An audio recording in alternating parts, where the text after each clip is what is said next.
So Scum has been in development for about 5 years now. It's still in early access, which to a lot of people that would be a red flag.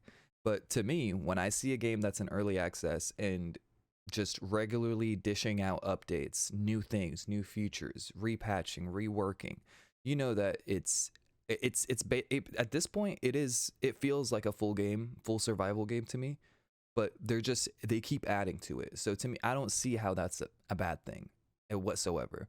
So today we're gonna go over the pros and the cons of Scum, and I'll let you know if it's worth your time, basically. So think we'll start off with the cons, since I want to get those out of the way, and then we can go into the good pro stuff of the game. So for the cons, we have about, I'd say 3 or 4 in my opinion. And one of them being that there's always bugs introduced with the new patches. So there's always these weird quirks that you have to learn around. So when you play the game, so for example, right now, there's a bug where if you pull something straight out of a chest into your hands, there's a chance that it might disappear. Those are some of the cons of it being an early access, is where they have to keep repatching it and reworking it, or patching all the bugs that show up with every update.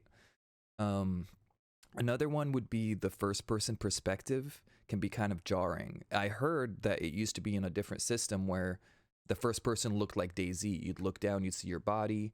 It was pretty cool. Now, from what I've experienced, if you look down, all you can see is like the tip of your toes. It feels like you're a hunchback and you're just, you can't even see your body. You can see your body when you're eating, weirdly, which makes it look proper, but then in every other situation, your gun is raised up to your face, and it feels really weird to play it in first person.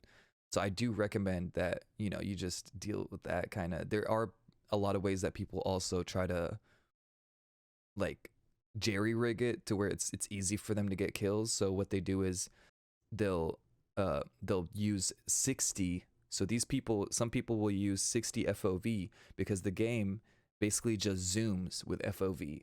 So if you're in combat situation and somebody has the lowest FOV, they're straight up seeing you like a zoomed in scope, whereas you just see them really far away. So I think that's a really big negative in the game as well, because people are using that to get easier kills and stuff like that, and then they're like, oh, I'm better than him, but in reality you could see him more clearly. That's just the truth of it. Trying to think of a lot of others. I mean, the diet system is really cool, but sometimes can be tedious. It is. I really enjoy it though myself. So people in PvP tend to KOS in this game way more than they do in DayZ and other games. There's not a lot of player interaction, which is why I've been playing more on a PvE PvP server, where you were able to play on your own, but also if you want to participate in PvP, you can go into it. And if you're in PvE areas, you're really just going to have more interactions with other players. And then eventually you could see them in PvP areas and, KOS if you want. So those are the cons so far that I have. There are probably way more that I don't know about. I'm still new to the game. And for the pros, now, these are a lot to me. First of all, the freedom to do what you want. You can grow plants, you have skills that basically level up like in a Skyrim fashion, where the more you do something, the more it levels up. You have this system where you have different attributes. So you have strength, constitution, dexterity, and intelligence, and they're all affected by what you do every day, besides intelligence. Now, and also, each one of those abilities or stats define what your body looks like. So if you have high strength, you're a big boy, you're a big girl. If you have high constitution, you're toned up. If you have dex, you get skinnier, but like more muscly, I guess, because I did strength and dex and I just turned into a big buff dude. So yeah, it affects what you look like, and I think that is so cool. Intelligence doesn't really affect it. You never know if somebody's dumb until you talk to them. So but yeah, a lot of cool features with that. I think they really try to expand and push the limits when it comes to everything in this game.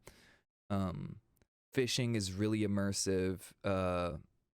I mean, you can see some footage right now. It looks really nice. You have cool gunplay. Like, the gunplay feels crisp. It feels nice. in my opinion, I like it way more than DayZ. Now, I do think what DayZ does better, of course, is the first person mode. It's way more immersive. Seeing my gun over my shoulder when I'm running, seeing my body when I look down, seeing my gun where it should be and not up at my face like I'm holding it like this. That's all cooler. But when it comes to the other aspects of the game, I think SCUM has it beat. Like driving is so good in that game. Maybe it's because their previous game was a car game. I don't know.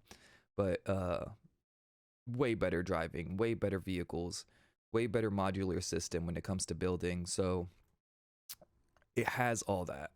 It has the basis for a freaking great survival game, guys. And I highly recommend you guys try it out. And if you like what I'm talking about, the gaming news I have, and if you like my streams or if you've watched me on stream, make sure to follow, subscribe, and hopefully I'll see you around. Take it easy, guys. She like overturns when she's drunk. That's hilarious. No! No!